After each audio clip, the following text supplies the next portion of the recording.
Sofa on Craigslist. So about 2 years ago, a friend of mine had moved into his own apartment. The sofa that was in it wasn't old and worn out, so he decided that he would try and find one in better condition. He asked me to help him look for one as my dad had a van and we needed to use that to transport the sofa. So we went onto Craigslist to have a look at what other people had for sale. We came across one that had stated a free cedar cream leather sofa, good condition, free to the first viewer. There was a picture of it and it looked in perfect condition. Now the ad had been up for 6 weeks, so we had thought that maybe it was already gone and that they just hadn't taken down the ad yet. So my friend contacted the seller and nearly instantly got a reply saying that they still had the sofa and it was available if we could collect it.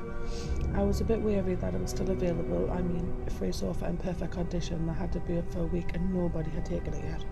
We thought that maybe there was something wrong with it that could only be noticed when viewing the sofa and maybe hidden from the pictures. It was a weekend, we had no plans, so we decided that we would go and check out the sofa. My friend contacted the seller back and they organised a time and place to meet up. They decided on a local McDonald's car park at 9 p.m, as the seller said that he was in work until 8 p.m.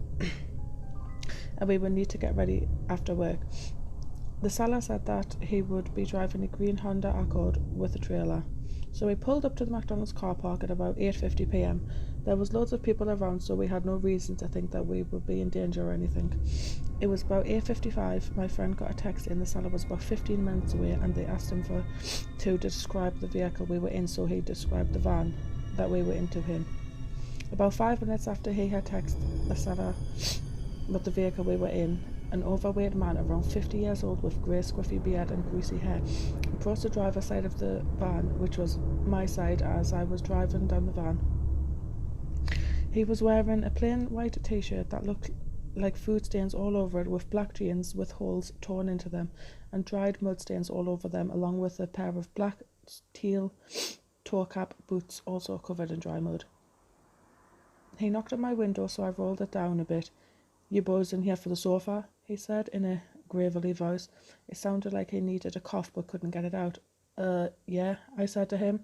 "Rob's car's broken down just down the road and his phone battery has died. I was with him and walked up to get you guys. He's with the car waiting for the AA, but you can come down and collect the sofa off him." Me and my friend looked at each other, unsure of what to think. "Can I get in the van and we'll go back to Rob together?" the guy asked.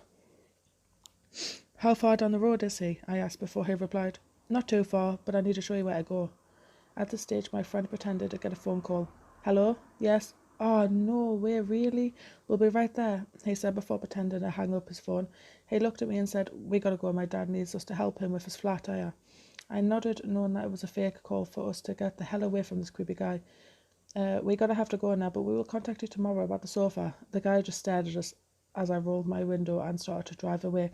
Me and my friend looked at each other. "That was creepy. I got bad vibes from that guy," my friend said. "Definitely," I replied to him.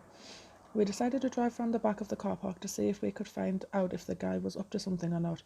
We could see him standing in the same spot we left him and he was on the phone. He put his phone down and about 2 minutes after that a car pulled up with 3 men in it.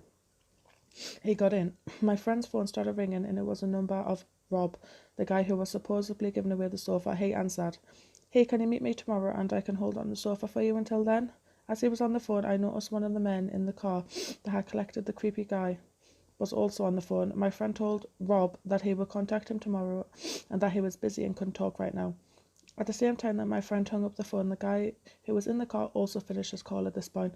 I explained to my friend that there probably was no car had broken down and that the creepy guy was trying to lure us somewhere so as the guys in the car could do God knows what to us. We drove home and my friend blocked the number of Rob and we never heard from them again. We reported the ad and it was removed the next day.